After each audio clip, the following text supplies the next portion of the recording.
দলের বহু নেতাকে যখন খুঁজে পাওয়া যেত না তখন তিনি পল্টন অফিসে রাত্রি যাপনও করতেন। বলছি বিএনপির সিনিয়র যুগ্ম মহাসচিব রুহুল কবির রিজভীর কথা। ত্রয়োদশ সংসদ নির্বাচনের সম্ভাব্য প্রার্থী তালিকায় নাম নেই সিনিয়র এই নেতার। দলের দুঃসময়ে টেলিভিশন টকশোতে সরব উপস্থিতি ছিল ব্যারিস্টার রুমিন ফারহানার। তিনিও বিএনপির সম্ভাব্য মনোনয়ন তালিকায় নাম তুলতে পারেননি, যদিও ব্রাহ্মণবাড়িয়া ২ আসনে এখনও কোনো প্রার্থী দেয়নি দলটি। দলটির স্থায়ী কমিটির সদস্য নজরুল ইসলাম খান ও সেলিমা রহমান সম্ভাব্য মনোনয়ন তালিকায় নেই।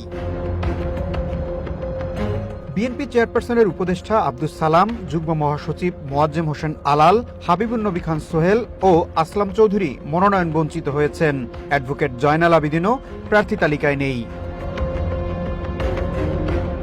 দলের সিনিয়র নেতা গয়েশ্বরচন্দ্র রায় মনোনয়ন পেলেও পুত্রবধূ নিপুণ রায় চৌধুরী মনোনয়ন বঞ্চিত হয়েছেন। প্রার্থী তালিকায় নেই আফরোজা আব্বাসও, তবে স্বামী মির্জা আব্বাস লড়বেন ঢাকা ৮ আসন থেকে। দলের আরেক সিনিয়র নেতা শামসুজ্জামান দুদু মনোনয়ন বঞ্চিত হয়েছেন। নীলুফার চৌধুরী মনিও স্থান পাননি প্রার্থী তালিকায়। দলের ভাইস চেয়ারম্যান ডক্টর আসাদুজ্জামান রিপনকে টেলিভিশন টকশো থেকে দলীয় নানা কার্যক্রমে সক্রিয় দেখা গেলেও তিনিও মনোনয়ন পাননি। শিল্পীদের মধ্যে কনক চাপাকে ধরা হয়েছিল সিরাজগঞ্জ ১ আসন থেকে টিকিট পাবেন, তবে ঘোষিত তালিকায় তার নাম নেই, যদিও আসনটিতে এখনও কোনো প্রার্থী দেয়নি বিএনপি। সঙ্গীত শিল্পী বেবি নাজনীন ও মনির খানও পাননি মনোনয়নের টিকিট।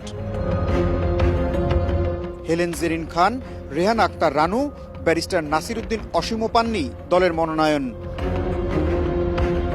এছাড়া সঙ্গীত শিল্পী আসিফ আকবর ও ন্যান্সিও তালিকায় নিজেদের নাম তুলতে পারেননি, যারা সম্ভাব্য প্রার্থী হিসেবে আলোচনায় ছিলেন।